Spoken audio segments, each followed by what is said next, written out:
in Syria with the fall of Assad and the interference by Turkey, but that's another subject. But the key is this: is that it is unified, Kriti. They will get to the elections, I am sure, next year, and we will see how that plays out. But I defy anyone to put up with what they've had to put up with over the 2 years, and to then see it led in the way that they have led it by the present government that is in the Knesset. Kriti. All right, thank you, Mark, for joining us in this conversation here.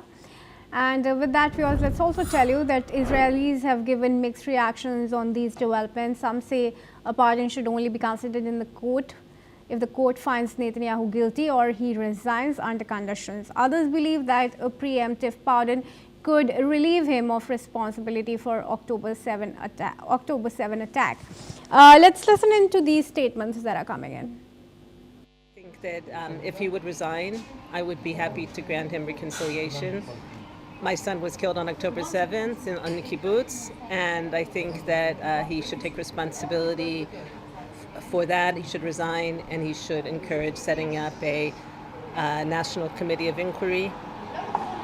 So there's justification for ending the trial, but only if he would resign. If he can't manage being the Prime Minister of the country and going to the trial, he should resign as Prime Minister. And I would be very happy to see him resign and for the trial to come to an end. And if he is found guilty, then he can apply for a pardon.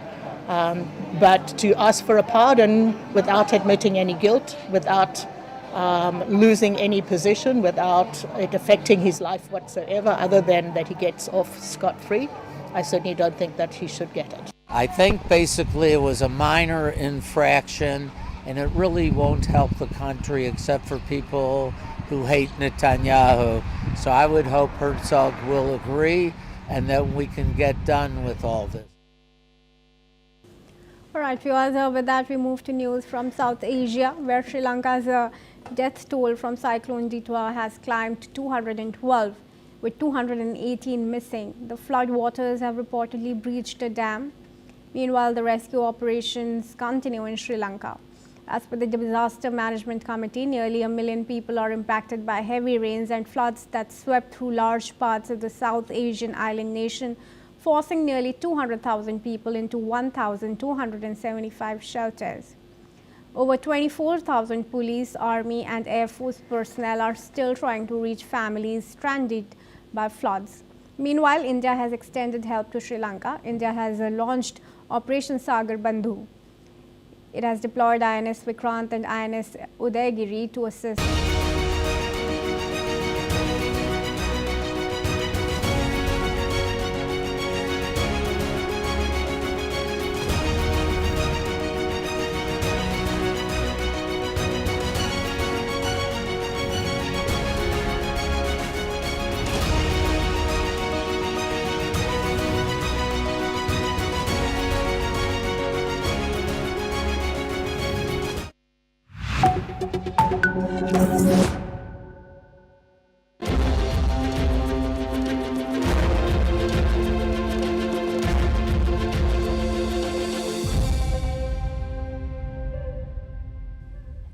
Welcome, I'm Suma Katauka and you're watching the Africa Brief on NewsX World. Let's take a look at the top stories of this hour. Nobel Peace Laureate Denis Mukwege has condemned the Kinshasa M23 peace process as illegitimate and precarious, warning that it serves foreign mineral interests rather than addressing root causes of the eastern DRC conflict. Sudan's 2.5-year war between the armed forces and the RSF has left Khartoum's factories, sanitation systems, and health facilities in ruins, exposing millions to toxic chemicals,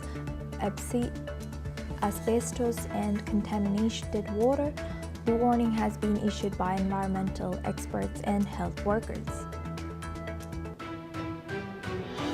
Senegal is racing to stop a potential environmental disaster after water flooded the engine room of the Panamanian flagged tanker Mersin near Dakar yesterday. The ship has prompted an urgent response as officials work to avert possible oil spill-off at Senegal's coast.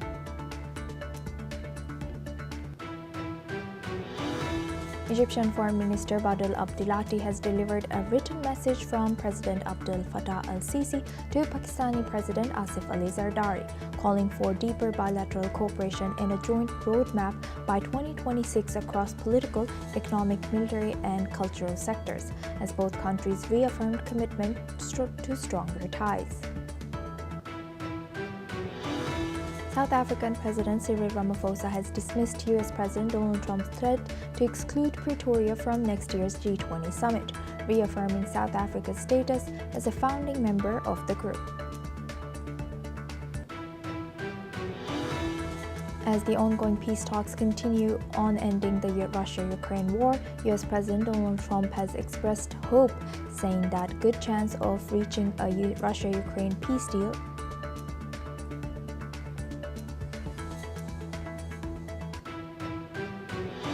as Ukrainian delegations wrapped up Ukraine peace talks in the United States. U.S. Secretary of State Marco Rubio has said that talks were productive, but more work is to be done on the truce proposal.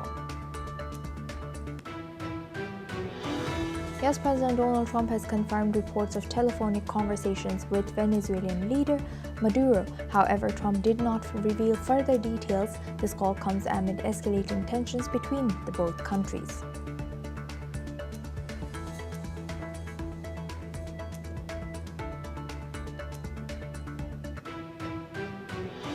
Now for this news, we start with South Africa. South African President Cyril Ramaphosa has dismissed U.S. President Donald Trump's threat to bar South Africa from next year's G20 summit in Florida, reaffirming Pretoria's status as a founding member of the group. Ramaphosa has said that South Africa will remain a full, active, and constructive member of the G20.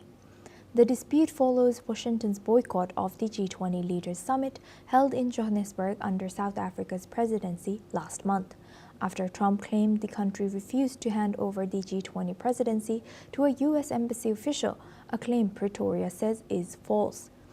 Despite the diplomatic rift, Ramaphosa noted that U.S. businesses and civil society groups engaged actively in G20-related events in Johannesburg, and he has emphasized South Africa's intention to continue constructive dialogue within the G20 framework.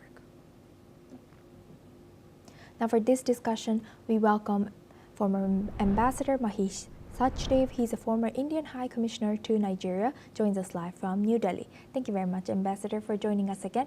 Good to see you. Now, what are we to make of the current situation? It seems like it's a tit-for-tat kind of situation between Ramaphosa and Trump. Yes, it seems like that, and it is difficult to presage precisely what Mr. Trump's intentions are. He has precipitated this by not attending the summit himself, or sending a delegation to the summit that South Africa held last week. Secondly, he has also announced that South Africa would not be invited to the summit that he's going to hold next year, in 2027, in the United States. Being the president. There's also an issue of South Africa not being able to transfer the presidency to the United States because there was no representation at the summit to take charge of the documents and the ceremony in that connection. We are actually on a very unprecedented wicket at this particular stage. And I imagine that the two sides would have to reconcile to some kind of modus vivendi later. But at the moment, it sounds a stalemate. And kind of situation. yes, Ambassador, what do you think? What strategies can South Africa employ to maintain its credibility and leadership role in the G20 amid tensions with major power like United States? Well, South Africa has actually demoted charge of being the president of G20. Summit is the last event normally. And after that, whatever is being undertaken previous to the summit continues, but now it's United States' turn to hold various precursor meetings and decide what is the theme of G20 going to be, etc., etc. So on that particular note, South Africa has actually sort of finished its role as president of G20. But the question remains as to how can South Africa engage itself in G20.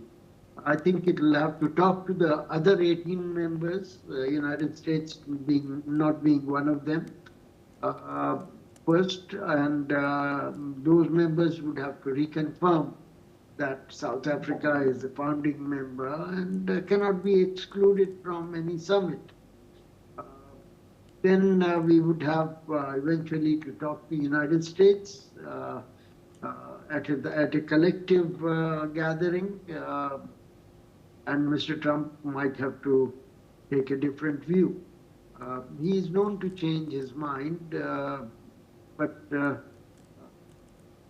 here, given the tradition subtle hostility that he has adopted towards Mr. Ramaphosa, claiming that whites, Afrikaners were being maltreated, their funds were being expropriated, etc., etc. So that manifests itself in a domestic sort of view as South Africa being anti-white. The MAGA base of President Trump would therefore be hostile to South Africa, and President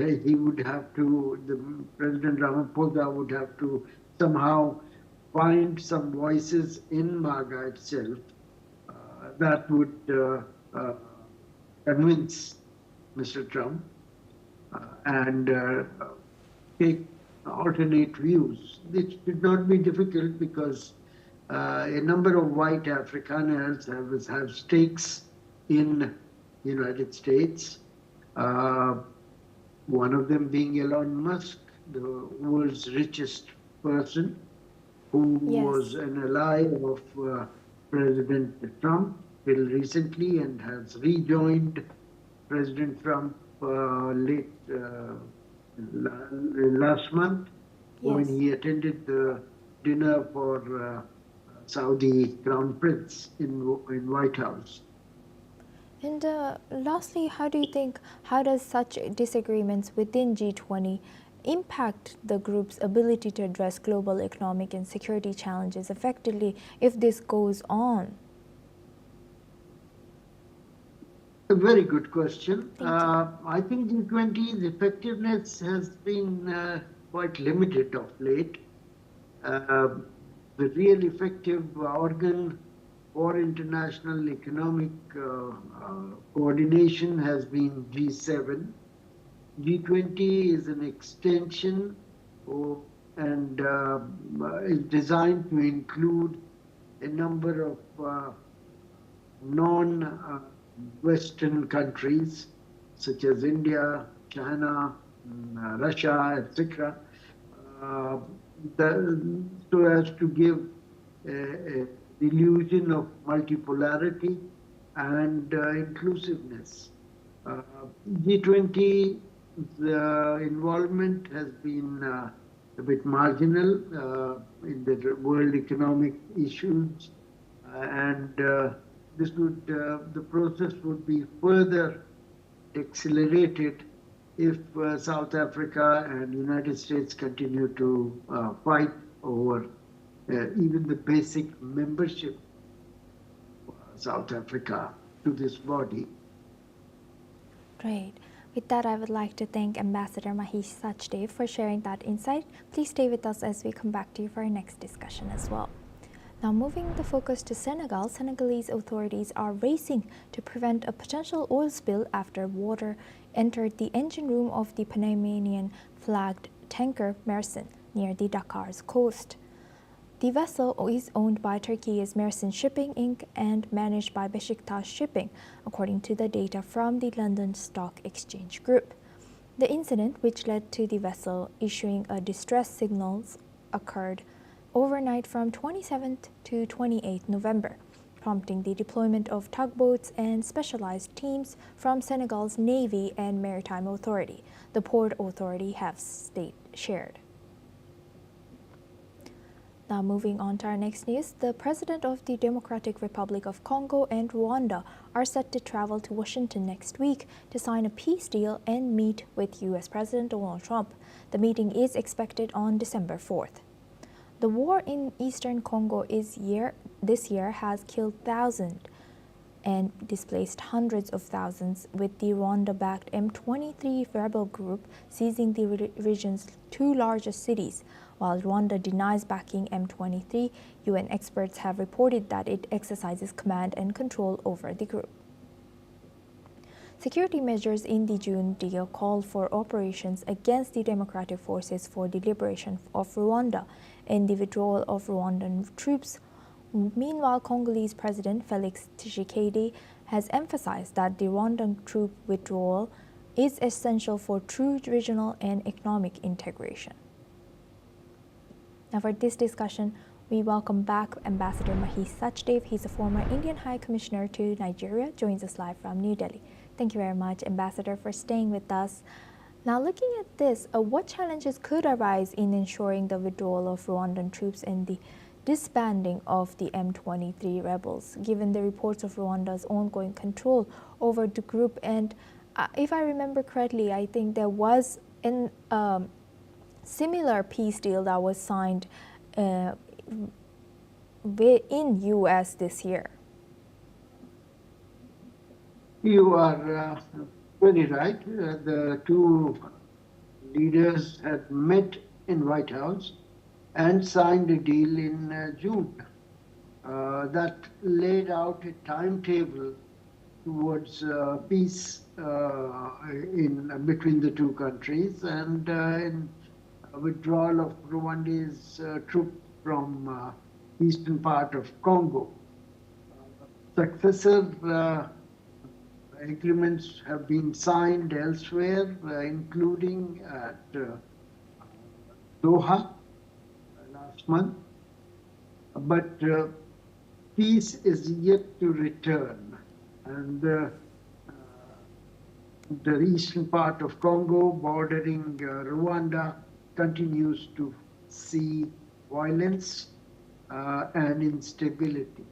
The area is rich in minerals and has been at the focus of an ethnic conflict.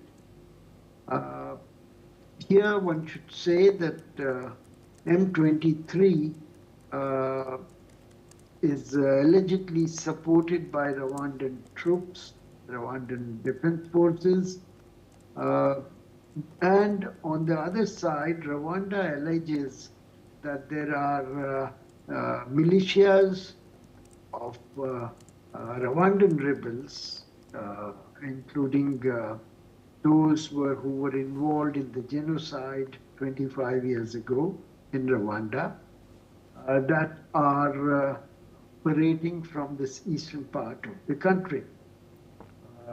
Kinshasa denies any involvement in this particular matter, but the two sides have yet to reach a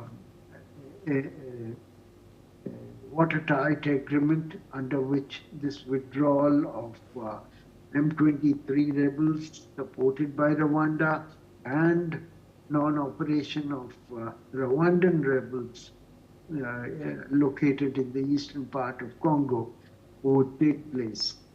Hopefully, President Trump, who's been pursuing peacemaking in various parts of the world, would once again try and patch up the relations between the two countries, and in turn generate mining business for his country's companies in that part of Congo. Let's hope he succeeds. Yes. Thank you. Yes, indeed, we hope that this one holds on. With that, I would like to thank Ambassador Mahesh Sachdev for joining us today and sharing that insight throughout our news. Thank you very much. Now we move the focus to our next news. At least 20 people have died and several remain missing after a boat capsized on Lake Mai Ndombe in northwestern Congo. The vessel was carrying passengers to the capital, Kinshasa, when it overturned. Among the victims was a newly ordained Catholic deacon. Local authorities say rescue teams are still assessing the full death toll, which the government has not officially confirmed. Boat accidents are increasingly common in Congo as passengers rely on overloaded wooden vessels with few life jackets. Many travel at night, making rescue operations very challenging and leaving bodies unaccounted for. Recent months have seen dozens of similar tragedies across the region.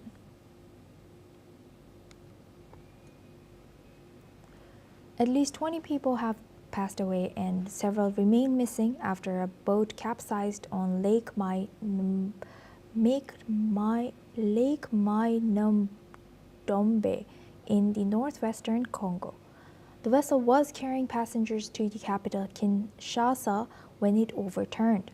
Among the victims was a newly ordained Catholic deacon, and local authorities say rescue teams are still assessing the full death toll, which the government has not officially confirmed. Boat accidents are increasingly common in Congo as passengers rely on overloaded wooden vessels with few life jackets. Many travel at night, making rescue operations highly challenging and leaving bodies unaccounted for. Recent months have seen dozens of similar tragedies across the region.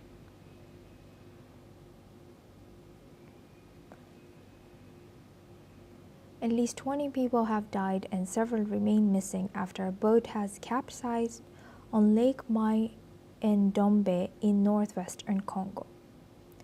The vessel was carrying passengers to the capital, Kinshasa, when it overturned. Now we move on to Khartoum. Now we take the breaking news. The Hong Kong government says its investigators so far indicates that mesh and styrofoam materials were responsible for the rapid spread of the recent fire. Officials have begun testing 300 of the 359 towers across the city that currently feature mesh or netting at renovation sites. They further added that suspects arrested in connection with blades mixed standard and substandard materials.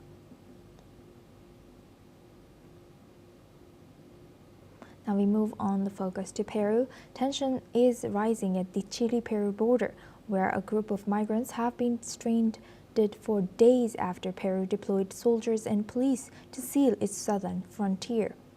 Officials say the move comes as migrants attempt to flee Chile following threats from far-right presidential frontrunner Jose Antonio Cast, who has vowed to deport undocumented migrants within months if elected. Peruvian authorities report a sudden spike in people rushing to the Chacaluta crossing near Arica. Many now stuck in limbo, unable to enter Peru or return to Chile.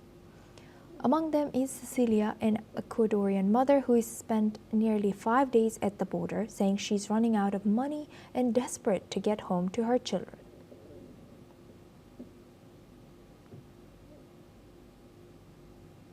Now we move on to our next news. 6 months after Sudan's armed forces retook Khartoum, residents returning to the war have ravaged capital are facing dangerous environmental hazards.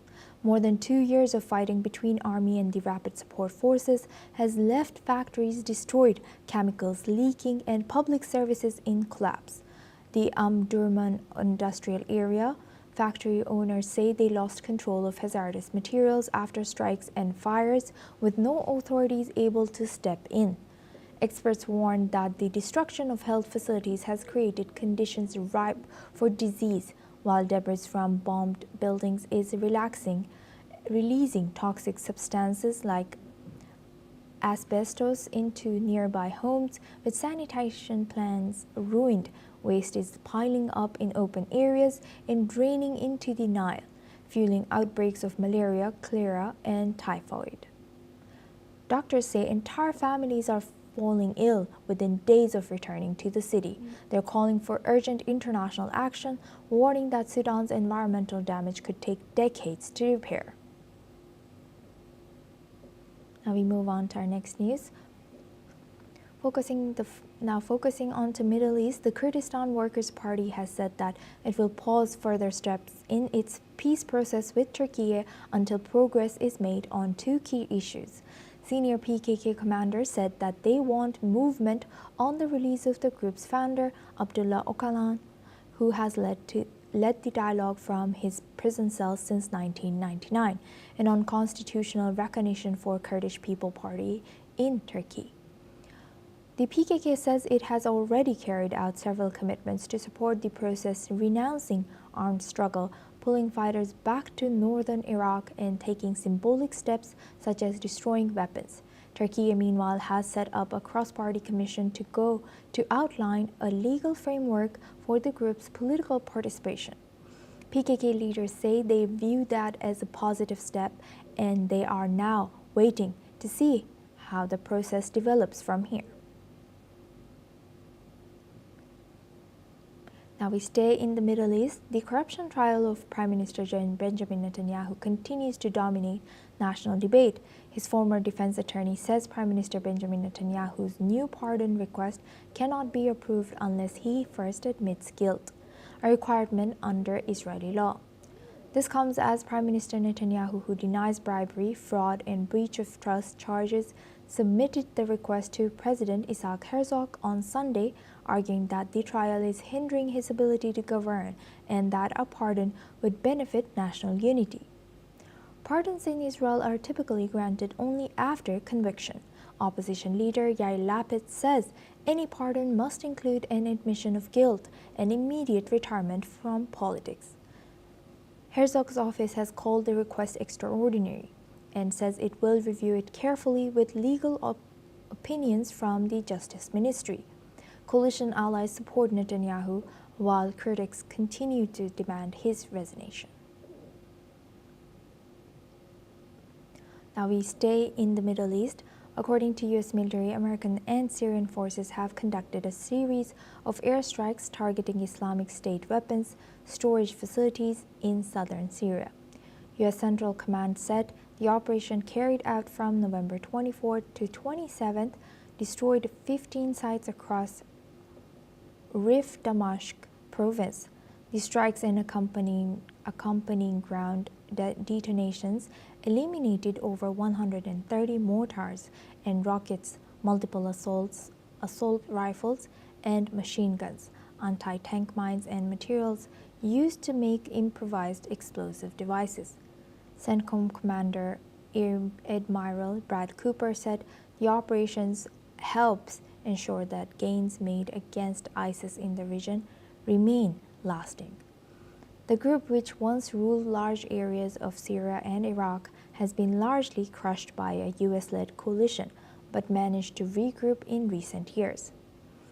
US President Donald Trump vowed to do everything he could to make Syria successful after November 10 talks with Syrian President Ahmad al-Shara.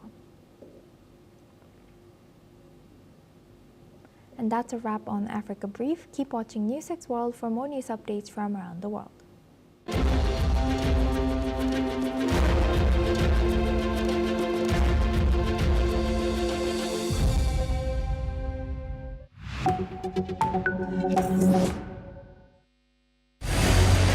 What we can do as the Interparliamentary Union to strengthen democracy, to promote human rights, to ensure that humanitarian law is respected. UN Security Council needs a makeover, a comprehensive reform, and India deserves a position there, a role there. Prime Minister Modi during Operation Sindoor made it amply clear that war has never been India's choice. We are with the side of peace. We are neither neutral nor indifferent. We are with peace. We would have dealt with US a whole lot on trade and those kinds of things, and that's not as certain these days. So we have to go back and look at our European partners, our Asian partners. An opportunity to exchange, to have a dialogue, to have a debate on a different perspective on finding the solution of the conflict. First thing that is important to have a common ground, and that we do have with humanitarian laws and human rights, but also to say, okay, what does it mean for us as a country to act on these laws and how can we work together? When we realize that there's something wrong with democracy, the institutions and policies, values come together and we take stock, and it's possible then to improve and chart a new course for democracy. It's the people's right to self-determination, and if they want to be independent, they should be independent. We will not start a war against Greenland.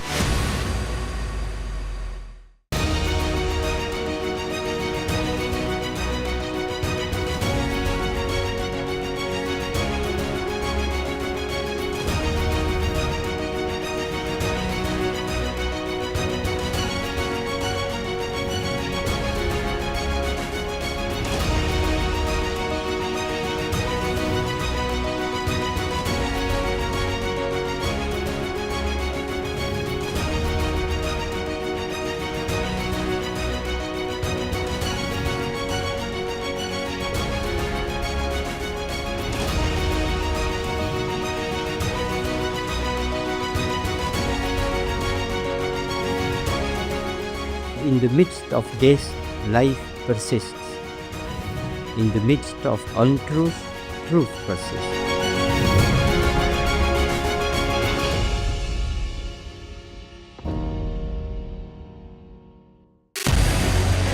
What we can do as the Interparliamentary Union to strengthen democracy, to promote human rights, to ensure that humanitarian law is respected. UN Security Council needs a makeover, a comprehensive reform, and India deserves a position there, a role there. Prime Minister Modi during Operation Sindoor made it amply clear that war has never been India's choice. We are with the side of peace. We are neither neutral nor indifferent. We are with peace. We would have dealt with US a whole lot on trade and those kinds of things, and that's not as certain these days. So we have to go back and look at our European partners, our Asian partners. An opportunity to exchange, to have a dialogue, to have a debate on a different perspective on finding the solution of the conflict.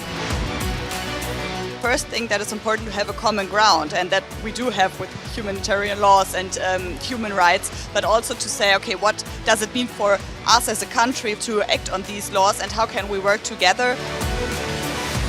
When we realize that there's something wrong with democracy, the institutions and policies, values come together and we take stock, and it's possible then to improve and chart a new course for democracy. It's the people's right to self-determination, and if they want to be independent, they should be independent. We will not start a war against Greenland.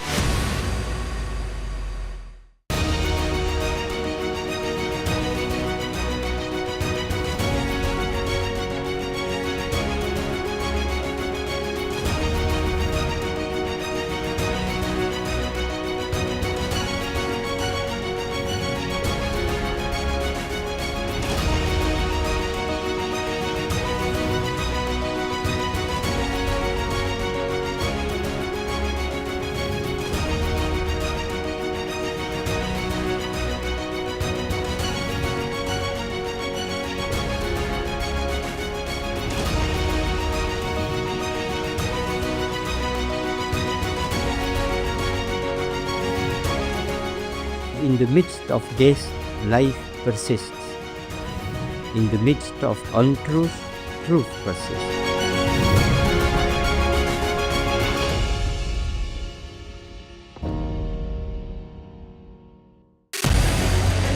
What we can do as the Interparliamentary Union to strengthen democracy, to promote human rights, to ensure that humanitarian law is respected. UN Security Council needs a makeover, a comprehensive reform, and India deserves a position there, a role there. Prime Minister Modi during Operation Sindoor made it amply clear that war has never been India's choice. We are with the side of peace. We are neither neutral nor indifferent. We are with peace. We would have dealt with US a whole lot on trade and those kinds of things, and that's not as certain these days. So we have to go back and look at our European partners, our Asian partners. An opportunity to exchange, to have a dialogue, to have a debate on a different perspective on finding the solution of the conflict. First thing that is important to have a common ground, and that we do have with humanitarian laws and human rights, but also to say, okay, what does it mean for us as a country to act on these laws and how can we work together? When we realize that there's something wrong with democracy, the institutions and policies, values come together and we take stock, and it's possible then to improve and chart a new course for democracy. It's the people's right to self-determination, and if they want to be independent, they should be independent. We will not start a war against Greenland.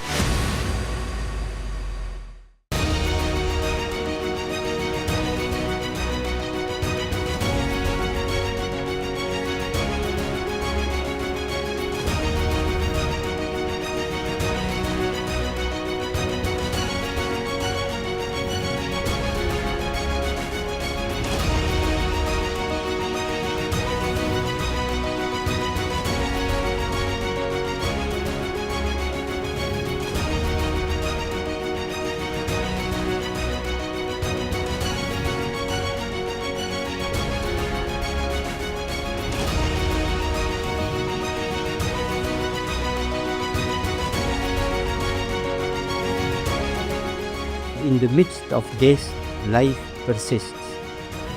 In the midst of untruth, truth persists.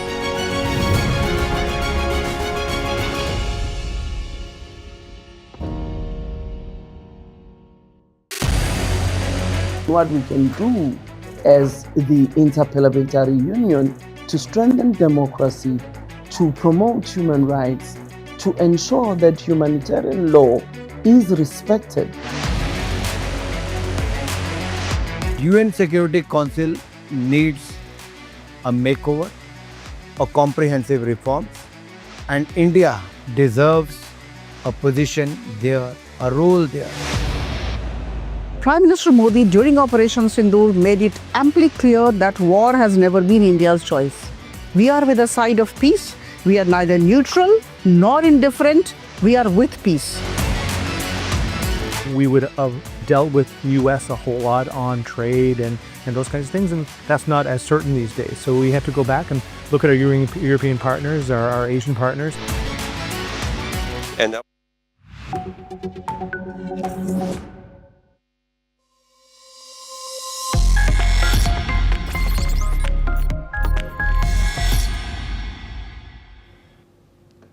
Hello and welcome. You're watching Trending Tech on NewsX World, where we bring you latest tech breakthroughs, trends, and gadgets from around the world. Crypto is rapidly transforming the way people store, manage, and transfer digital assets globally. Individuals, tech companies, and financial institutions are investing heavily in self-custody wallets and decentralizing infrastructure to enable secure, transparent, and direct control of the funds. Powered by blockchain networks and advanced cryptography, These tools let users send and receive crypto assets, interact with decentralized applications, and participate in the emerging Web3 ecosystem. Governments are exploring regulatory frameworks, while the private sector is developing new features to improve security and usability. Major tech platforms are also integrating crypto wallets to support digital payments and asset management. Momentum is strong. However, full adoption faces significant challenges, including user education, scam prevention, and regulatory compliance. These issues must be addressed before crypto wallets can safely, reliably become a standard tool in everyone's digital life. To talk about this, joining us now is Rick Krieger. He is a CEO and Director of Global Operations at Trust Wallet. He oversees strategic initiatives, data analytics, and regulatory compliance for the largest self-custody wallet with over 200 million downloads and 17 million monthly active users. Previously, Rick co-founded two startups, HopR, if I'm pronouncing correctly, and a Web3 privacy protocol, and Sonect, which is a Switzerland-based fintech company. Thank you very much for joining us. Welcome to NewsX World. Mr. Rick Krieger, my first question to you is, for people who are new to crypto, what exactly is a self-custody wallet and why does it matter? Thank you very much for having me. Thank you for the invitation. Thank you. Well, the explanation is pretty simple. As far as possible, a self-custody wallet is an app that lets you hold crypto by yourself. So you are the person who controls usually they call it a recovery phrase or a secret phrase, also called nomic or private key. And the beauty of it is that no bank or exchange can move your funds without your approval. At the end of the day, you are the one who is holding these funds and moving these funds. You can think of it a little bit like a password manager for money. The app, for example, Trust Wallet, helps you use your funds, but you hold the master key. Now, the question is, why does this matter? It removes any single point of failure, company freezing accounts, going offline, company goes bankrupt, collapsing, closing, whatever. Any governmental influence who tells you to, close the funds of somebody in doubt, because they're having some investigations, and it works anywhere on the internet. So there is no account approval needed in order to open it. Everybody's able to do it by him or herself. The original idea of crypto is that everything is open source and all the users hold their own assets. And one opportunity here is Trust Wallet, which has now over 220 million downloads since a few days, and over 1 million of them are weekly active users in India. Wow, I had no clue. Thank you for sharing that. And why do you think crypto has become such a big part of modern technology? I think besides the thrill, there is three simple drivers. It's the digital ownership, open and accessible for everyone, and the global reach. So digital ownership, for the very first time, the internet has scarce programmable assets. The second one, open and accessible to everyone, is anyone is able to build on top of blockchains without any permission. You don't have to ask anybody. You just have to know how you do it, and then you're able to build it by yourself.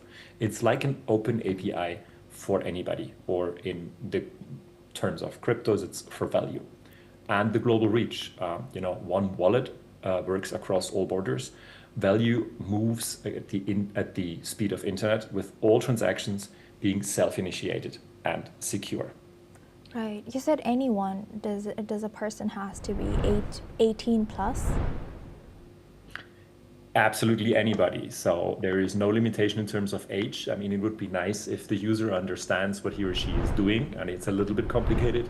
Also with the current user interface, I think we became a lot better, but we're still a little bit where users need to educate themselves on what they're doing and how they're doing. But there's no age limitations, as you say.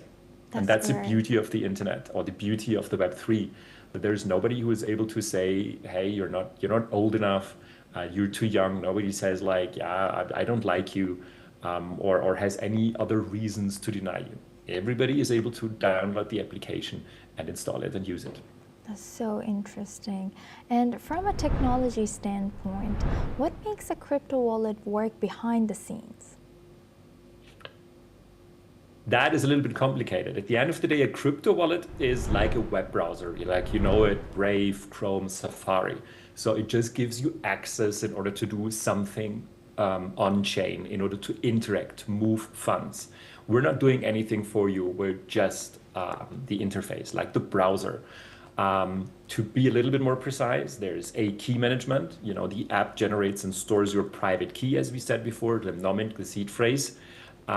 It is usually stored on your device if it's a good wallet like Trust Wallet. Then the transaction building itself, it prepares a transaction, who you pay or what you pay, how much you send, and on which network. Then the app or the wallet uses your key to sign it and send the crypto. And then the network, it sends that signed transaction to the blockchain network to be confirmed.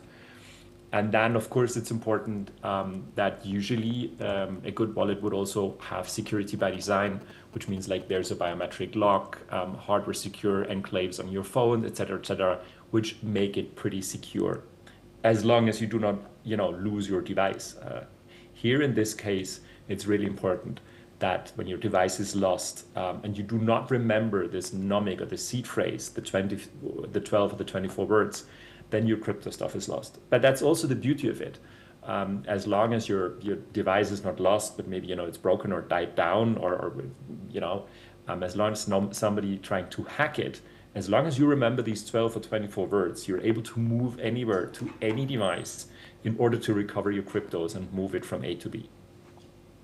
And what are the most common mistakes beginners make when storing crypto, and how can people avoid such mistakes? Talking again about the mnemonic or the key phrase or the seed phrase, the 12 to 24 words, I think sharing the recovery phrase is a very common mistake. And this can happen because people do not understand the importance of it. It can also happen that there is a fake support contacting these people, airdrop sites, which is suggesting you amazing opportunities in order to do something. So it would be a little bit like you share the login details of your e-banking details. Then, of course, everybody is able to, do something malicious with it. The second thing is not backing up the recovery phrase. The recovery phrase, these 12 or 24 words, they should be written down on a piece of paper and stored somewhere safely where nobody, is able to find it. You shouldn't store it on your laptop or computer or in the notes, for example, of your phone, because it's like sharing your login details on the same device where you have the application who's running it. That would be a very good opportunity for everybody who wants to do something malicious. Then, of course, blindly installing browser extension or signing pop-ups which are popping up in order to, do something with a wrong or malicious site. Like, for example, if you go to support.trustwallet.com, then this is the official site for questions from the user to our customer service team. But on the other side, if you go to a site which, pretends to be the Trust Wallet support page, and then it's not support.trustwallet.com, but, for example, fake support at trustwallet.com, the URL is a little bit different, looks similar to what we do, but then, they might ask you for your seed phrase. We would never ask you for your login details. Like your bank or your credit card would never ask you for these details or contacting you in order to ask for these details. And then I think another very common mistake is mixing funds. It's a little bit like you're mixing US dollars with Indian rupees. They are different railways which are out there, but if you move Indian rupees without converting them into US dollars, then you can't use them in the United States. So mixing funds across random networks or different chains like Polygon, Binance chain, et cetera, without understanding the fees, the gas fees, and the bridges might be a potential risk. Okay, I see. Thank you for sharing that. And why do people fall for crypto scams, and how can tech help prevent such? I think because these scams sound very interesting and many people come to the crypto world because they believe they can make out of $10,000 overnight. Here, I think in general it applies. If it is too good to be true, then maybe ask twice. Usually these scammers are very clever. They usually always pressure you. There's a certain urgency in order to claim a reward. It's usually a very limited time to mint a token or to get an airdrop. Sometimes they're very pressuring you. Sometimes they're very chilly pressuring you by saying, yeah, you don't have to do it, but then you're losing lots of money. So it's a little bit the same, just framed in a different work. As I said before, there's many lookalike sites which with tiny misspelled domains. Sometimes there's emails coming in like trustwallet@gmail.com, or we have our own Trust Wallet domain. So any email, we would never contact one of our users in order to suggest anything. We're the interface to make it happen, like the browser. And your Safari and your Brave browser is not contacting you and telling you, hey, if you react now and go to this page, you get free rewards. This is, something which we don't accept, and then we think that this is a scam. No, it's a little bit the same in the crypto world. And how technology can help prevent it. Trust Wallet has a built-in scam filter, which usually warning people this might be a risky token, or this might be a risky transaction, or this might be a risky transaction. Sometimes people are anyway because they believe that this is true. Then sometimes people have problems. These built-in warnings, which we have multiple times along the route, it would be good if people, especially if they're not very much experienced, if they follow these warnings and, maybe if there is a flag, contact our user support and ask, hey, is this something which might be malicious? Usually these things which you're able to do on the chain are not super time relevant, and our customer service is usually pretty fast. So usually you get a reply within 24 to maximum 48 hours. So, asking twice might be something. Treat these messages, like you treat unknown callers. If you don't know these people, then usually, and if it sounds too good to be true, then, double check. Be with a friend, or the customer service team. 100%. Thank you for laying it out in a simple manner. Very helpful.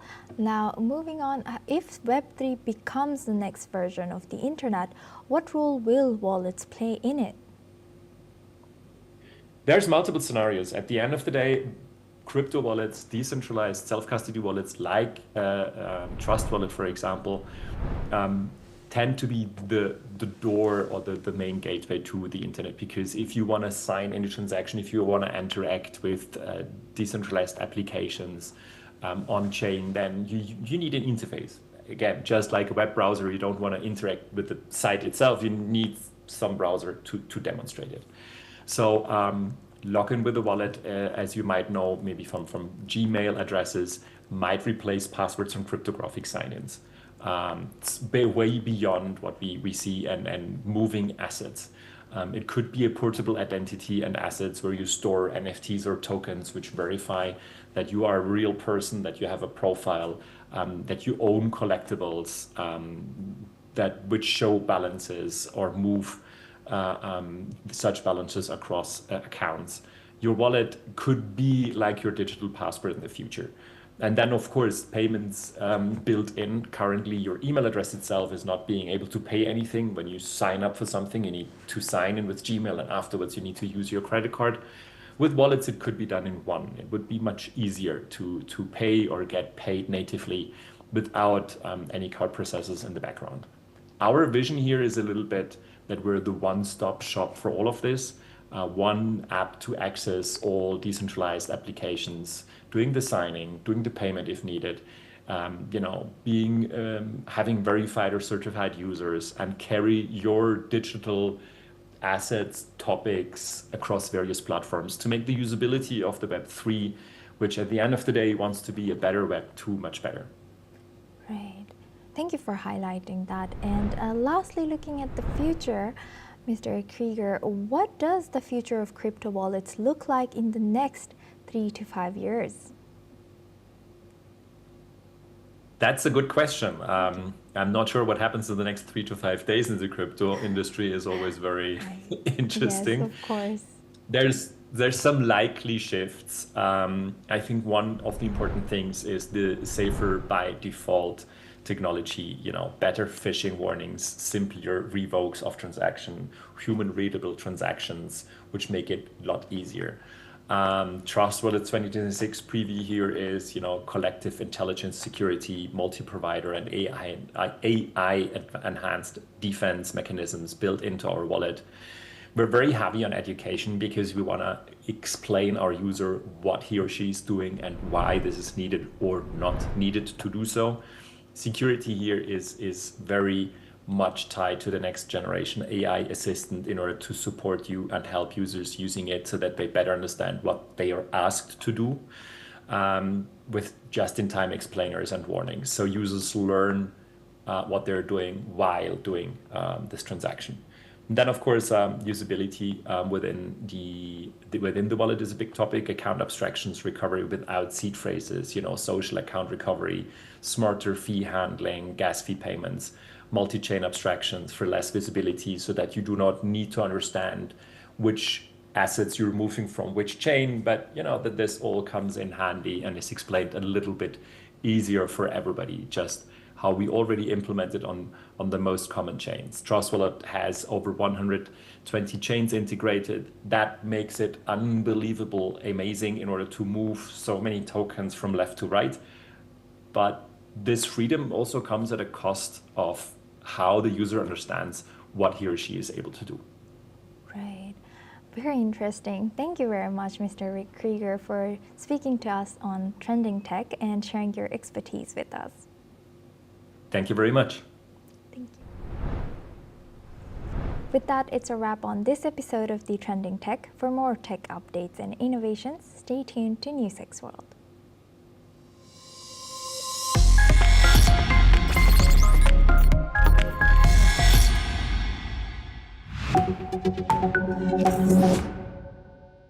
What we can do as the Interparliamentary Union to strengthen democracy, to promote human rights, to ensure that humanitarian law is respected. UN Security Council needs a makeover, a comprehensive reform, and India deserves a position there, a role there. Prime Minister Modi during Operation Sindoor made it amply clear that war has never been India's choice. We are with the side of peace. We are neither neutral nor indifferent. We are with peace. We would have dealt with US a whole lot on trade and those kinds of things, and that's not as certain these days. So we have to go back and look at our European partners, our Asian partners. An opportunity to exchange, to have a dialogue, to have a debate on a different perspective on finding the solution of the conflict. First thing that is important to have a common ground, and that we do have with humanitarian laws and human rights, but also to say, okay, what does it mean for us as a country to act on these laws and how can we work together?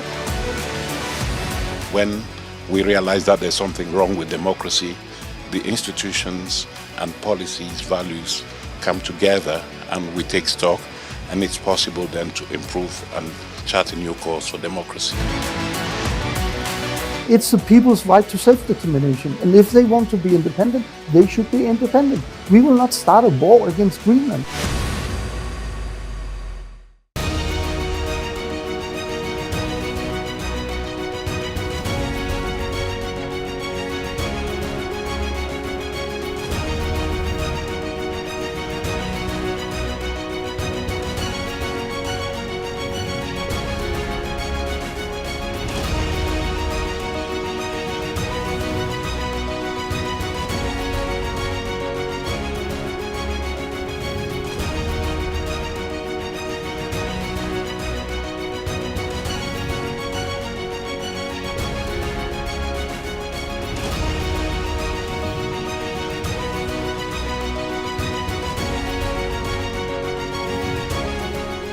In the midst of death, life persists. In the midst of untruth, truth persists.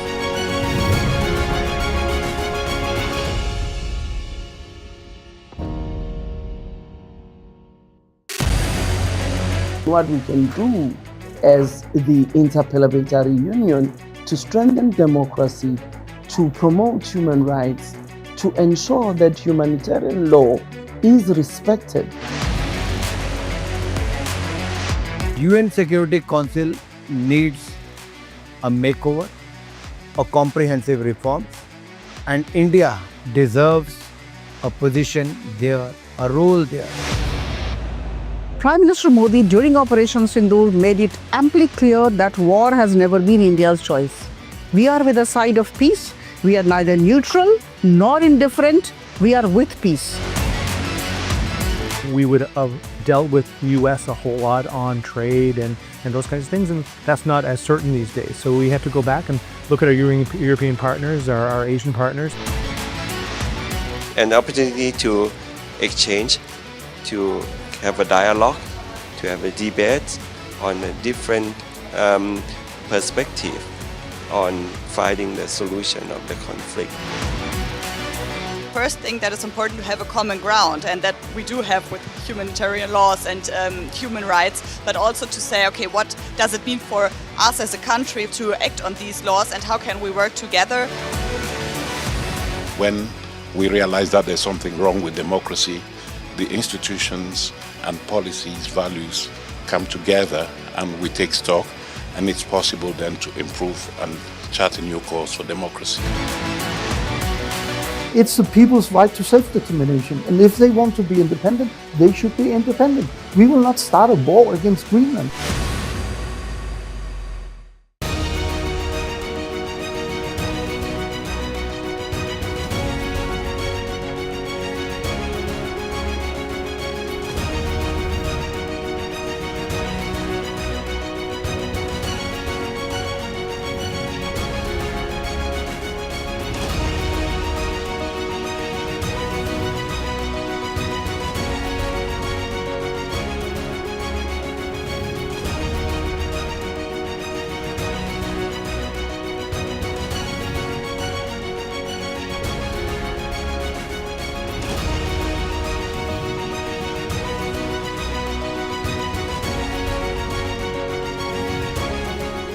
In the midst of death, life persists. In the midst of untruth, truth persists.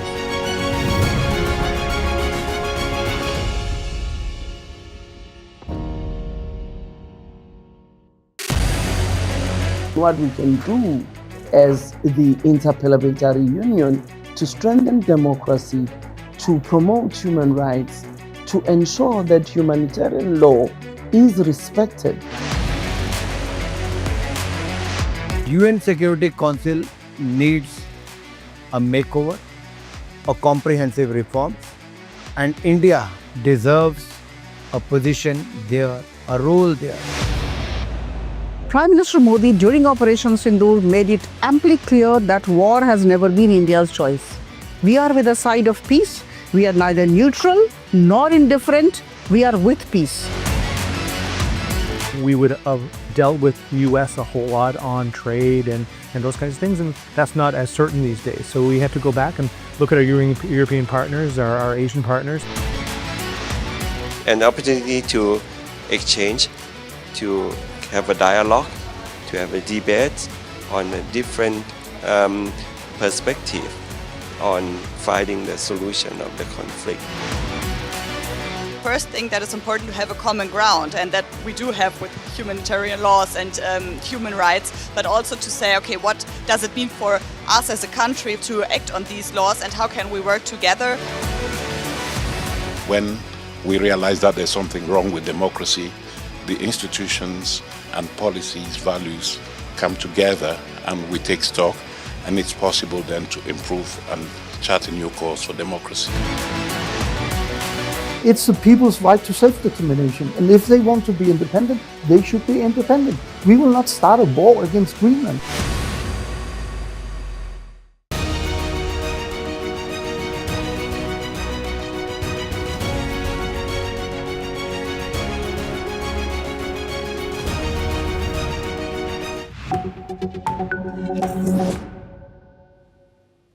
Hello and welcome. I'm Kriti Mehta and you're watching World Report on NewsX World. Let's take a look at the top headlines this hour. Hong Kong police arrests 13 people in connection with last week's deadly fire that killed at least 146 in a residential complex. Early investigations revealed that substandard building materials contributed to the fire. Death toll from floods and landslides in Indonesia rises to 502. Meanwhile, 508 individuals are still missing.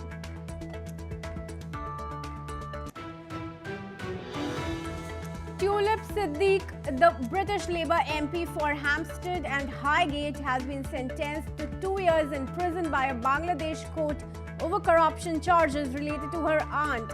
The country's ousted former Prime Minister Sheikh Hasina. Amid the ongoing peace talks on ending the Russia-Ukraine war, US President Donald Trump expresses hope, says good chance of reaching a Russia-Ukraine peace deal. As Ukrainian delegations wrapped up Ukraine peace talks in the United States, US Secretary of State Marco Rubio has said that talks were productive, but more work is to be done on the truce proposal. Donald Trump confirms reports of telephonic conversation with Venezuelan leader Maduro. However, Trump did not reveal further details. This call comes amid escalating tension between both the countries.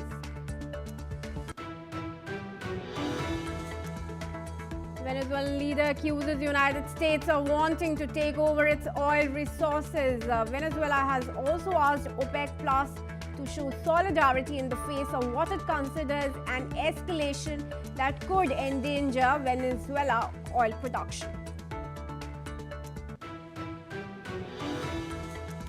South African President Cyril Ramaphosa has dismissed US President Donald Trump's threat to exclude Pretoria from next year's G20 summit, reaffirming South Africa's status as a founding member of the group.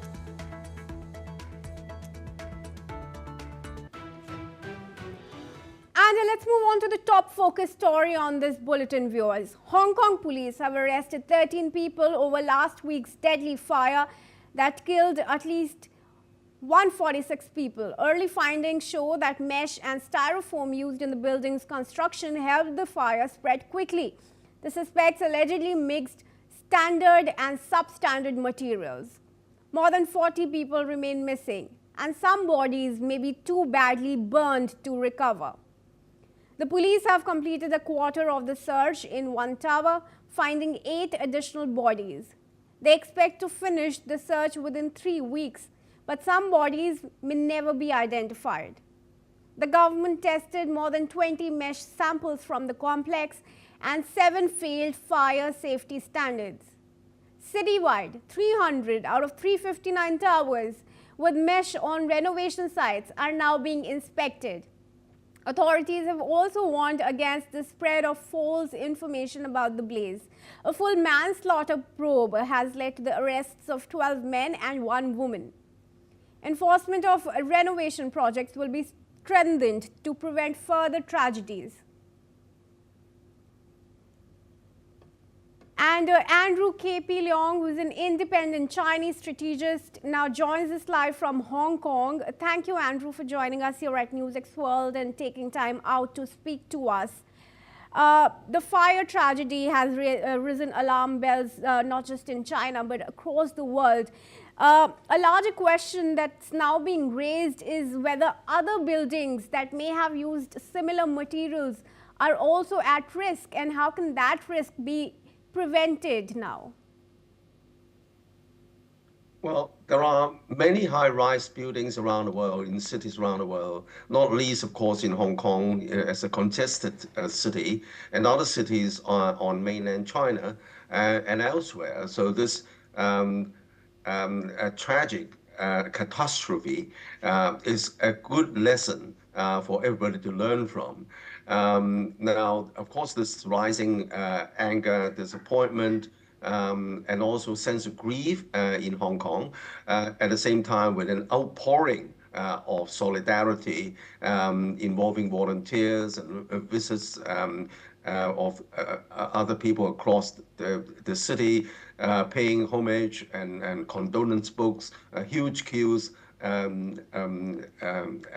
carrying on in the middle of the night. And also the government putting no stops in providing immediate relief to those victims. As many as 1,500 victims were immediately housed, and then everybody was assigned as social workers. One or two specific social workers were assigned per victim to help them with relief measures and arranging for all sorts of personal immediate needs, including replacing their identity cards. While this is happening, of course, concurrent investigations are carrying on into nefarious practices in the trade, which is, of course, quite common in many other areas across the world. And with contractors shortchanging materials, even though some materials were initially found to be compliant, and they were replaced midway with substandard materials. Now, these materials in the tragic fire were used to cover the scaffolding of this renovated windows, and the windows were fitted again with a dangerous fire prone material, the foam rubber, protecting the window panes from being hit by falling debris. But unfortunately, these foam rubber panes were highly inflammatory. And so the whole thing spread like wildfire very quickly. But it's also, there are so many aspects involved. For example, whether the existing standards and regulations are adequate, and whether they contain provisions to prevent certain materials from being used, whether these regulations are sufficiently enforced. And of course, in these 8 blocks, they are governed on a day-to-day basis by management committees, whether there is a collusion between the management committee with certain subcontractors. So the Independent Commission Against Corruption is involved, and a number of individuals already arrested. Now, this catastrophe, of course, it is now, the fire has died down, the victims are being assisted, and giving all sorts of relief. But there is, in the society, there is a rising mood of anger and dissatisfaction with what had happened, which have taken the lives of 150 people, all of a sudden. So I think that this is what's going on, and then the investigations are still continuing, and the government is coming to grips with all these problems. All right. Well, thank you for speaking to us, but do stay on. We have a statement coming in from the Security Secretary of Hong Kong. Viewers, let's listen in. 我哋相信目前嘅成因咧都係確信咧係應該係當日嗰個嘅安全網係未達呢個阻燃嘅標準，再加埋咧發泡膠嘅膠板咧引致到今次嘅大火蔓延得咁嚴重。 同埋咧係嗰個發泡膠板，令到係玻璃窗爆裂，將啲火係引入去室內嘅。 All right, let's have Andrew back into the discussion. Andrew, there's also the question of the sedition law that China has sought to invoke against any protesters. What do you have to say on the crackdown on the dissent that's coming up from people there? Well, while this is going on, there is a coming Let's Go election in a couple of weeks' time, and this election is the first major election after a number of years, and with all the disruption Hong Kong has suffered as a result of the so-called protests involving violent stoppage of Hong Kong's law and order, with some even separatist elements in Hong Kong asking for Hong Kong's independence, and openly challenging the authority of Beijing, which led eventually to Beijing being forced to impose a national security law in Hong Kong. So against this background, there are still some remaining elements involved, which who would take advantage of this opportunity to stir social discontent and antagonism against the government. I'm not familiar with the case of individual arrests, but that's the background. And of course, under the national security law, there are strict provisions against certain acts in certain circumstances, and that's another dimension of this unfortunate tragedy. All right. Well, for now, thank you, Andrew, for speaking to us, and we do intend to keep coming back to you as more developments emerge. But for now, viewers, let's shift our focus to the floods in Indonesia. A tally published by the National Disaster Agency today states that the death toll from floods and landslides there has risen to 502, and 508 people may still be missing. The latest figure brought the death toll from flooding across Indonesia, Thailand, Malaysia and Sri Lanka to more than 1,000. Rescue workers are racing to reach some areas of the hardest hit island of Sumatra, where thousands have been cut off and left without critical supplies. Many people in Aceh province have not still received flood aid. Food is not there, with some saying they haven't eaten for 2 to 3 days. Major roads across West Sumatra have been cut off by landslides and collapsed bridges, leaving multiple areas isolated. President Prabowo Subianto is visiting flood-affected areas in North Sumatra, one of the worst affected areas. His visit comes amid the rising criticism, with civil society groups urging the central government to declare a state of emergency in Sumatra to facilitate relief efforts. Let's first listen in to a survivor. Nggak ada apa-apa, baju cuma. Ya, suka udah mau disimpan kan, udah hayat, udah naik ke kepala. Nggak bisa berdiri lagi, udah hanyut. Sudah habis semua, nggak ada lagi, nggak ada tersisa. Yang tinggal pondasi ini aja. Ini sudah hanyut semuanya, udah kayak. Sudah jadi sungai. Ya, sudah jadi sungai. All right, and VK Joshi, former director of Geological Survey of India, joins us live now from New Delhi. Thank you, Mr. Joshi, for speaking to us here at NewsX World. I want to first ask you, what's causing these disasters? We're seeing how entire Southeast Asia is facing these floods and landslides as a consequence. What is causing this geological shift? See, we are living in an age of global warming, where extremes of climate are to be expected. Extreme rains, extreme droughts, these are the common phenomena of a global warming in any age of the earth. So we are living in that stage. And in such conditions, these mishaps are bound to occur like landslides. Because when there is excess rain, the mountains get soaked with the water. And if there is no outlet for water, it comes out, carries all the loose material, all the mud and everything, and floods the cities. So we have to keep in mind several things before we develop an area. For example, we have developed cities along the banks of the rivers, or on the foothills, or along the hills. So all these areas have got different problems. I'll talk about the floods because we are dealing with the floods right now. There, there's a thumb rule in case of flood. While developing any urban society, if there is a river there, we have to see the flood pathway. The flood pathway is the area of the river which it has flooded up to a depth of 30 centimeters in past 100 years. But we have forgotten all those thumb rules. Now we think that our cement concrete, RCC, is more stronger than any mighty river. As a result, these mishaps take place. That is one. Secondly, while developing the mountain roads in the mountain area, there is a lot of road cutting, and as a result, the slopes get disturbed. And in case of heavy rains, all that entire mountainside slides down.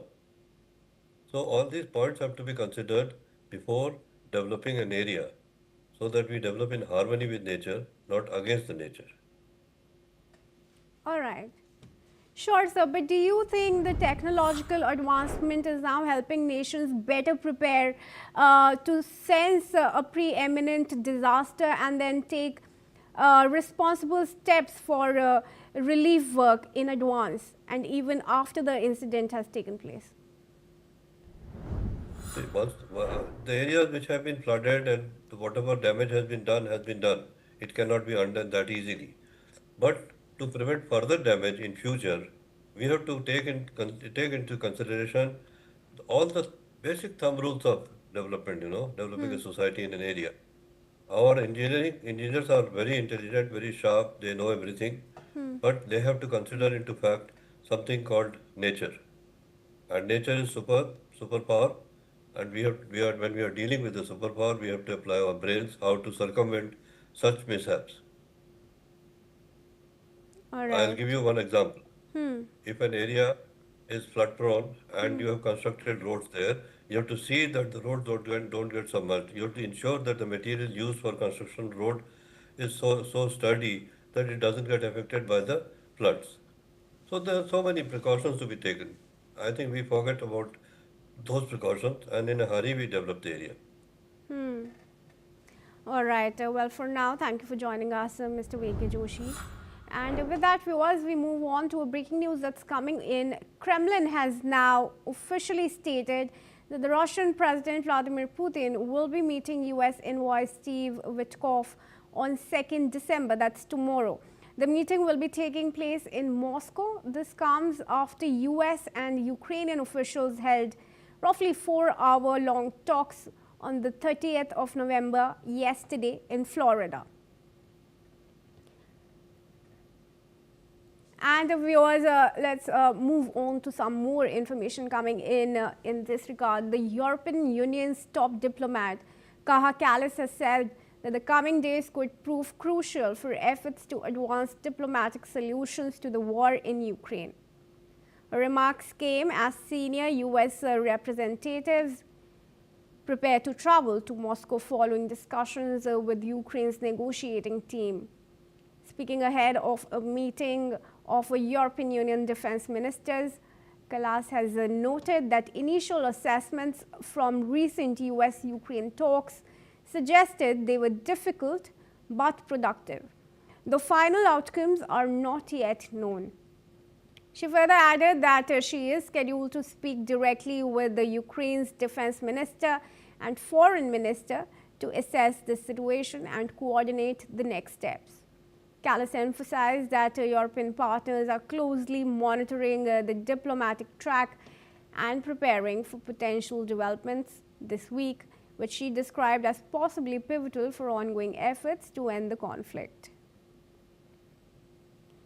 Mark Sutherland, geopolitical commentator, joins us live now from London. Thank you, Mark, for joining us back here at NewsX World. Now, of course, crucial talks were held yesterday between Ukraine and US officials, and Kremlin has also confirmed that Witkoff will be meeting Putin tomorrow in Moscow. What do you think may have happened in yesterday's talks, although there are some statements coming in that talks were in a productive direction? Pretty good to be with you.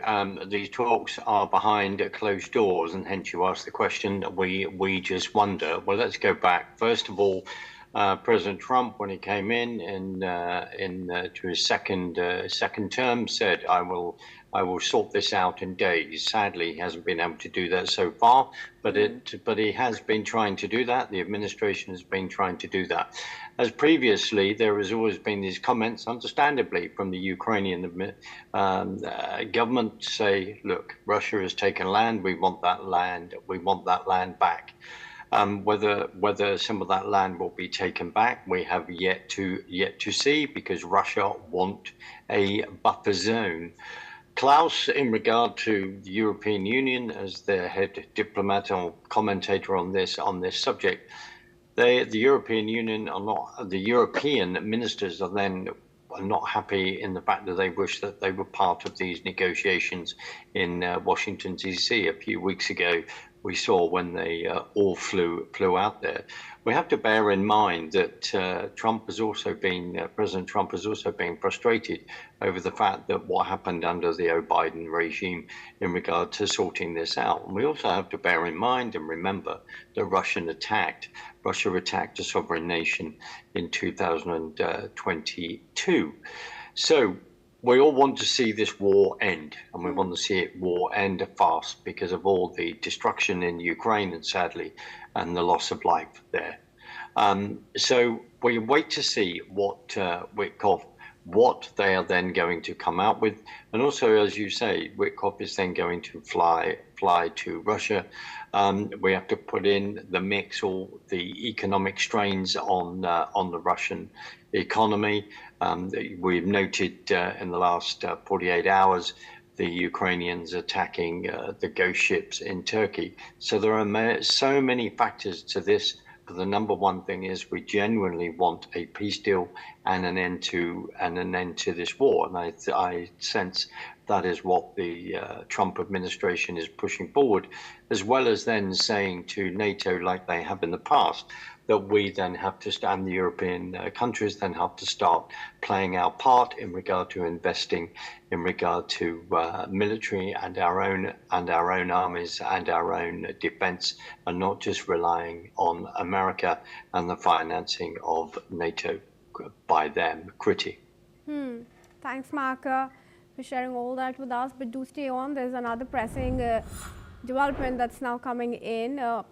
Tulip Siddiq, the British Labour MP for Hampstead and Highgate, has been sentenced to 2 years in prison by a court in Bangladesh over corruption charges related to her aunt, the country's ousted former Prime Minister Sheikh Hasina. Siddiq is accused of influencing Hasina to secure a government land plot for her family. Now, she denies the allegations, calling the trial politically motivated, and claims she was not informed of the charges or given proper legal representation. Siddiq had previously resigned from her role as a UK Treasury Minister in January due to controversy over her family ties. The case is separate from her financial links to Hasina's supporters, which led to her resignation. Sheikh Hasina was also sentenced to 5 years in prison for her involvement in the land project, and her mother, Sheikh Rehana, received 7 years. Hasina is also facing a death sentence for crimes against humanity related to last year's crackdown on protesters. I request Mark to join us back on this discussion here. Mark, it's baffling that Tulip has been given this sentence without even being involved in the trial. She disputes, and so do her lawyers, that she never had even an ID card or a voter ID card and has not held a passport since she was a child. Kriti, as you said, she wasn't there. There are all these accusations that she has denied, and the recent one in regard to passport ID, Bangladeshi passport or ID card, she has then denied. And the comments that has been made is, how can Bangladesh then investigate corruption when the people on that investigation may be in fact be corrupt themselves? She resigned, as you pointed out, she resigned after being economic secretary to Treasury, and on the 15th of January this year. And it's about, as you quite rightly pointed out, in regard to the accusation of land and the purchasing of land. These are all, she has denied all of this.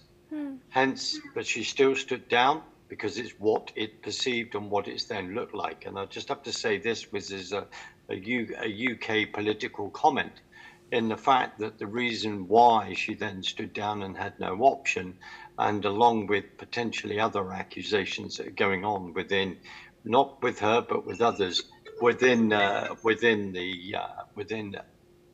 British politics, is the fact that the present Labour government came in saying, we're going to come in, there's going to be adults in the room, we are going to be accountable, basically inferring the lack of that in regard to the last Conservative government.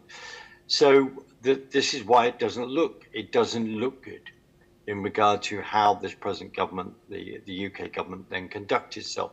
But all credit to her, eventually she then didn't have an option, but she then resigned. She's still the MP of Highgate and Kilburn.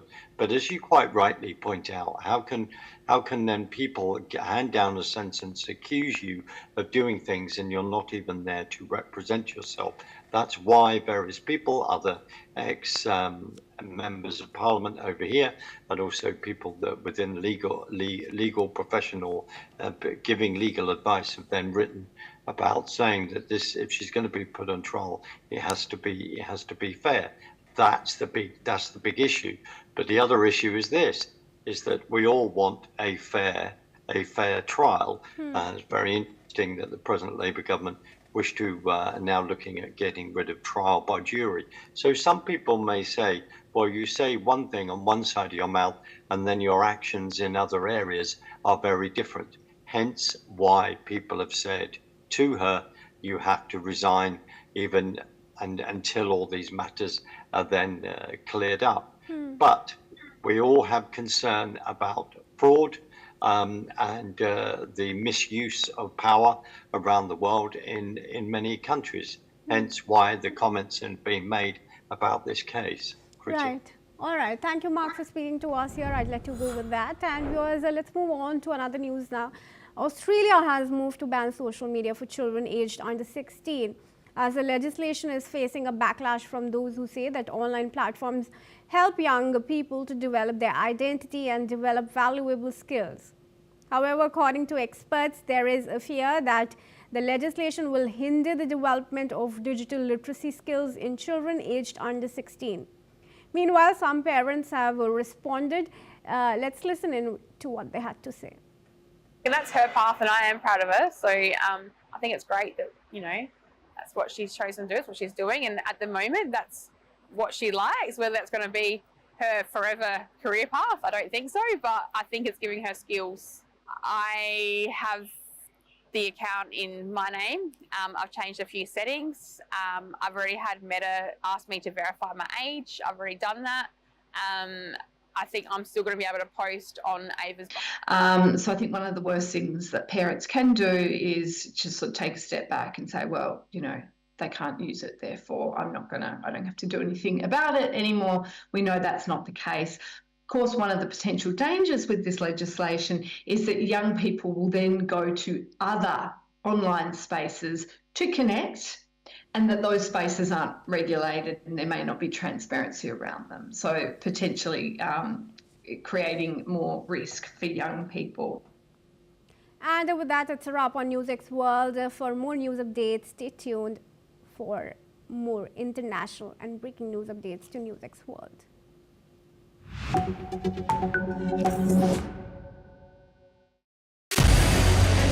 What we can do as the Interparliamentary Union to strengthen democracy, to promote human rights, to ensure that humanitarian law is respected.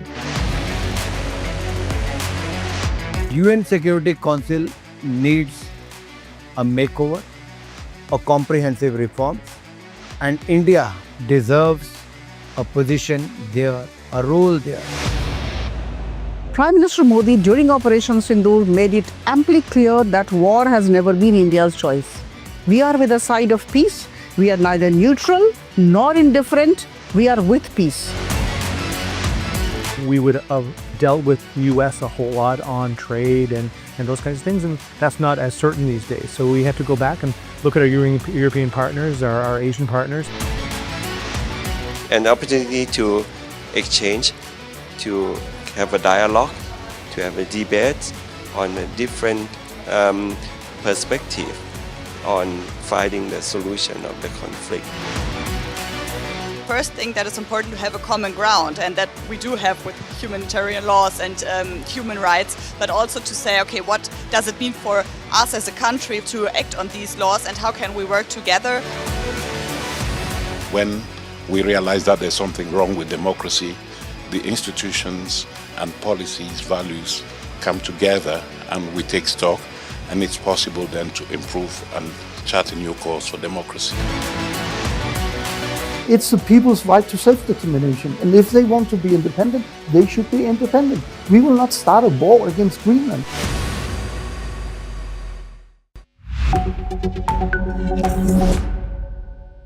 Hello and welcome. I'm Asima Katauka and you're watching World Report on NewsX World. Let's take a look at the top headlines of this hour.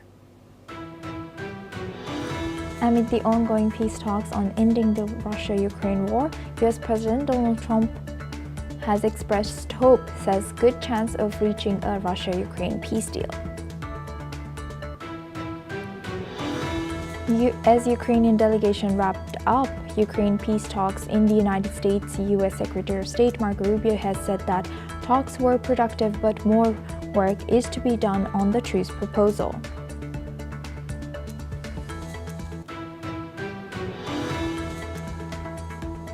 U.S. President Donald Trump has confirmed reports of telephonic conversations with Venezuelan leader Maduro. However, Trump did not reveal further details. This call comes amid escalating tensions between both the countries.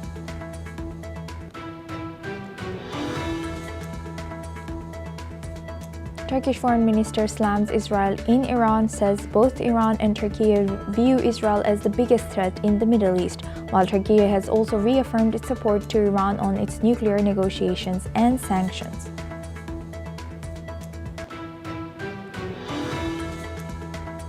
As Pope Leo makes his pit stop at Lebanon during his first foreign trip, Pope challenged Lebanon's political leaders. He has urged them to be peacemakers and to put their differences aside amid the growing tensions with Israel.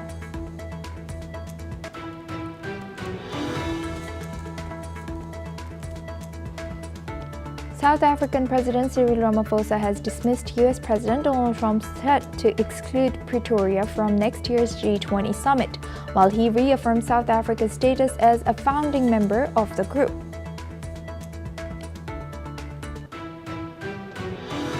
Sri Lankan President Anura Dissanayake has said that the country has faced the most difficult rescue operation in the history. Cyclone Ditwa has so far claimed 334 lives, with nearly 400 people still missing, as per reports. Polls have closed in Kyrgyzstan, and the preliminary results show that allies of Kyrgyzstan's President Sadir Japarov have swept the board in the snap parliamentary election.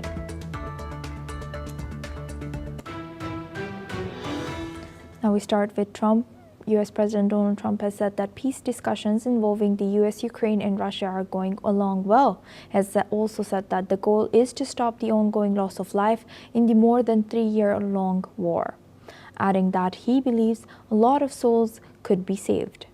These comments come after Secretary of State Marco Rubio met Ukrainian negotiators in Florida, calling the latest 4-hour session productive, but cautioning that there is more work to be done.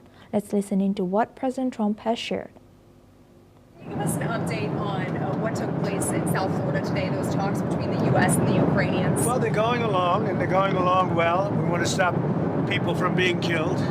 Doesn't have much to do with us, but I'd like to see if we can save a lot of souls. A lot of people are being killed. Last month, we had 27,000 people killed in that ridiculous war that should have never happened. It would have never happened if I were president. Have you spoken with Rubio and Witkoff since that? I have, meeting? yeah. I've spoken to them, and they're doing well. Ukraine's got some difficult little problems. They have some difficult problems, but I think Russia would like to see it end, and I think Ukraine, I know you. Trump has also confirmed that U.S. Special Envoy Steve Witkoff, who attended the Florida meeting along with Jared Kushner, is scheduled to travel to Russia next week for further discussions. A U.S. official has said that Witkoff departs on December 1st for Moscow. Now for this discussion, we welcome Mr. Matthew Adam. He's an American journalist and author, joins us live from Washington, D.C. Thank you very much, Matthew, for joining us again. Good to see you. Sure. Hi. Hi. Now, looking at this, how is this U.S. role in facilitating peace talks between Ukraine and Russia shaping security dynamics for them? And where are the talks now? What's your analysis? Well, we're not privy to what was said at the meeting a few hours ago in Miami, so we only know what newspaper reports say based on leaked, confidential sources. But they seem to have. Everybody seems to think that they made progress. What progress they made, we're not sure. The president of Ukraine, Zelensky, said that. The negotiations are going well, and that he suggested that he was optimistic about what's going to happen. So clearly the United States is a major player in this because they supply so many war material to Ukraine, and Ukraine would be in trouble if it didn't have American support, although I think that the European Union countries are starting to step up in terms of providing military support to Ukraine. So, based upon what very little direct evidence we have of what went on in the discussions over the last 24 hours, people seem to be reacting in a positive way. And, it's clear that the United States is going to continue to be the preeminent player in the peace talks between Ukraine and Russia. Matthew, do you think that there's still challenges or disagreements between these three countries? Well, I think the same sticking points are there that have been there for several months, or at least several weeks since the 20-something point peace plan proposed by the Trump administration was leaked. And one of the major sticking points is that Ukraine is not happy about having to cede much of its eastern territory that was conquered by Russia. And they are not going to just suddenly agree to that, though maybe they will accept some cession of the ceding of some of their territory, but that is a major sticking point. Is the territorial gains that Russia has made as a result of its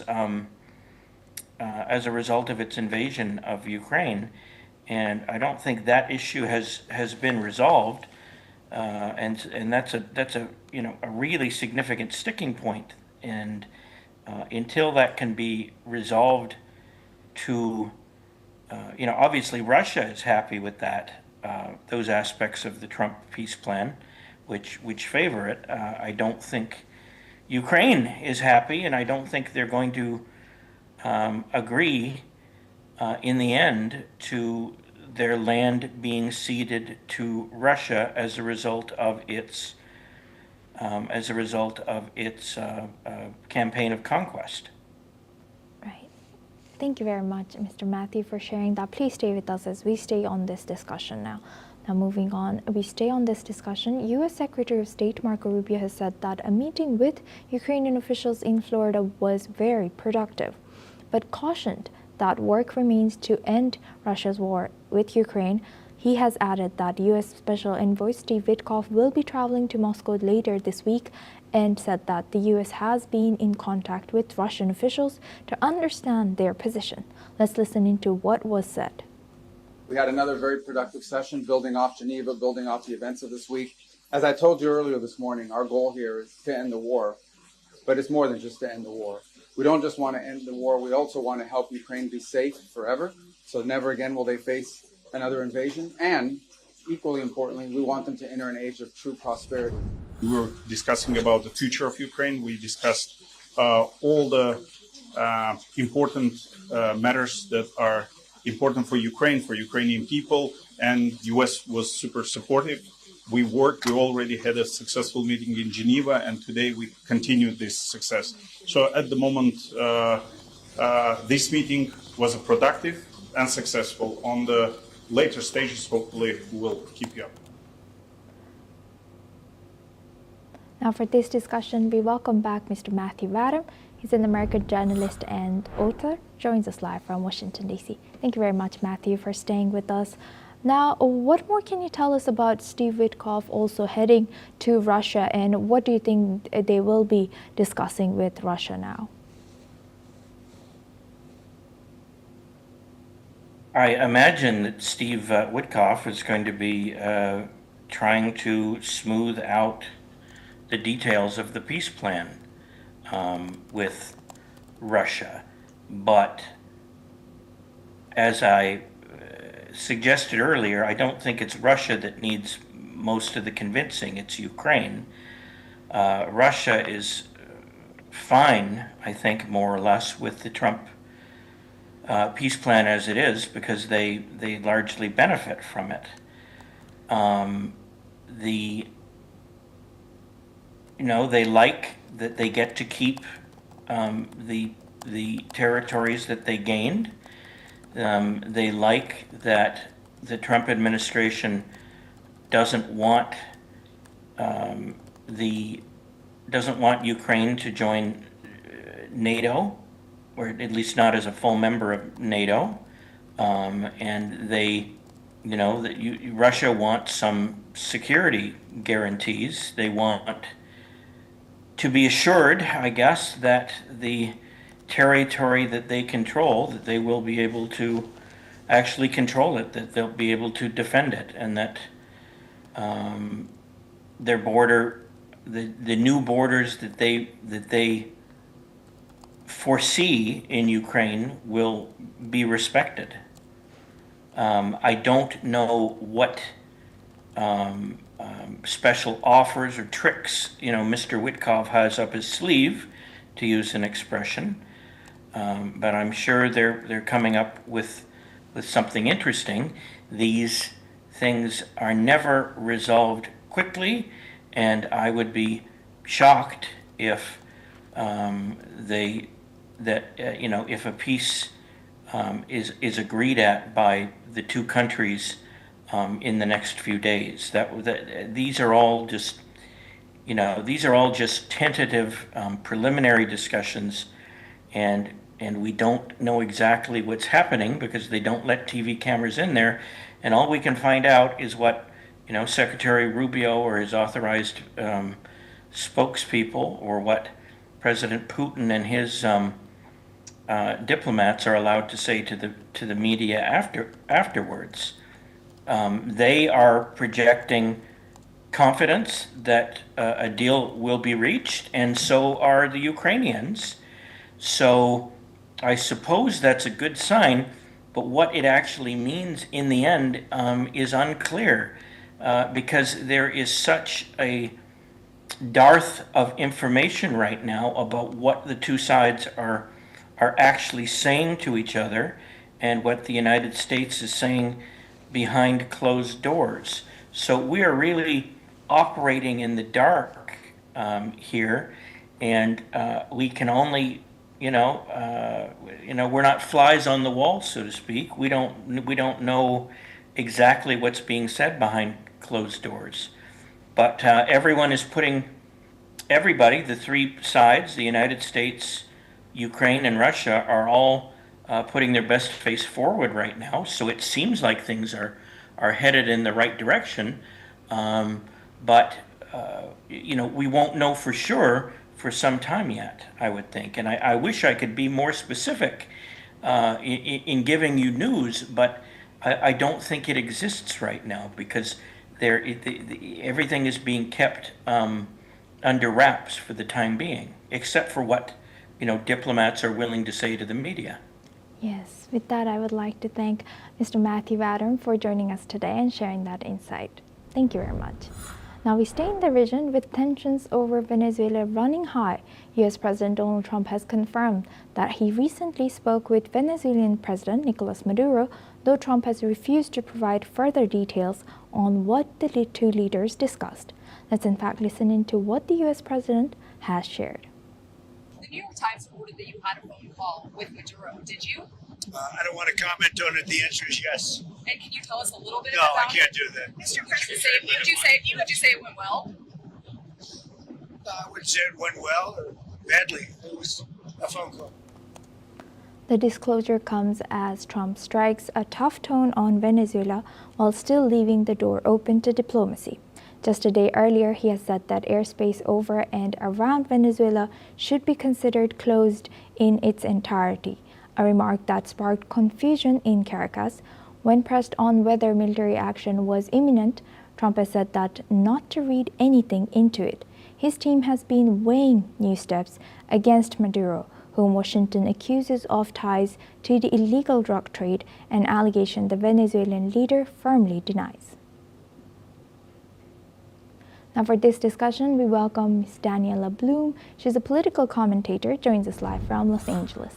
Thank you very much, Daniela, for joining us again. Good to see you. Now, Daniela, looking at this, what strategic objectives might the U.S. be pursuing by, publicly revealing a phone call with Maduro while simultaneously escalating the rhetoric and pressure on Venezuela? Yeah, I mean, it's a phone call. We don't have all the details. I think that's part of the leverage and negotiation. The fact that even a phone call took place shows that the pressure that Trump has recently put on Venezuela is working. And Trump is wanting to have some resolution because Venezuela is one of the biggest problems with illegal immigration. It is known to have connections to U.S. adversaries of Russia and China. And there's a huge drug trafficking problem. Not to mention that Venezuela has the world's largest proven oil reserves, which can come in very handy in terms of negotiating away from the energy strongholds that Iran and Russia have. So this is important to Trump on many different levels, but he's always going to come from a place of strength and leverage and not show his cards. Right. And how could Trump's ambiguous statements, since you also rightfully mentioned, and we don't know exactly what was discussed, about ambiguous statements of Trump about Venezuela's airspace being closed in its entirety, how do you think this is affecting regional stability and relations with Latin American governments of U.S.? I think it's very effective. I think Trump is showing through action, not just through diplomacy and sanctions alone. He is doing far more than that. He is creating an environment where commercial airlines are leaving. He is stopping ships. He is taking direct phone calls. He is moving the needle much more so than previous administrations. And he's not afraid to flex his muscles and powers, especially when American interests are at stake. And this is sending a message, a wider message across the whole region. And what do you think, what are the political risks and benefits for Washington in this balancing a tough stance on Maduro with keeping diplomatic channels still open? Yes, it is a tough stance, and there's constantly a divide in Washington. But again, Trump was elected primarily on his stances on immigration. You had wide open borders for years and years, and sometimes you need a very strong correction, sometimes an overcorrection. But our immigration has significantly decreased, and all that money and resources that was spent on illegal aliens can go back to the Americans, and his approval rating regarding that shows a positive reflection. Can you tell us more about these approval rating, as I myself and also maybe our viewers don't know about this? So there was a poll that I saw, a legitimate poll, and I think it was played on a network that is not necessarily a pro-Trump conservative network, and they were shocked to share that at the time of his election, he was at 87% approval, and when there was a new poll just done recently, it continued to stay at 87%. So as much as some of our divisive media in America shows a lot of people being unfavorable towards his aggressions with ICE and swiftly returning many illegals back to their countries of origin, people are actually still very much appreciative of that and see its importance and see its merit and putting Americans first. And when you have veterans and tax-paying people who are homeless, who can't get medical care, can't get their kids into school because of this wave of illegal aliens, and it starts to affect your own communities, you want better leadership, and that is what Trump has been delivering. Right, and thank you for sharing that. And lastly, to what extent could these mixed messaging from the U.S. administration and also Venezuela, very kind of strict talks or stance from Venezuela, potentially, how do you think this is potentially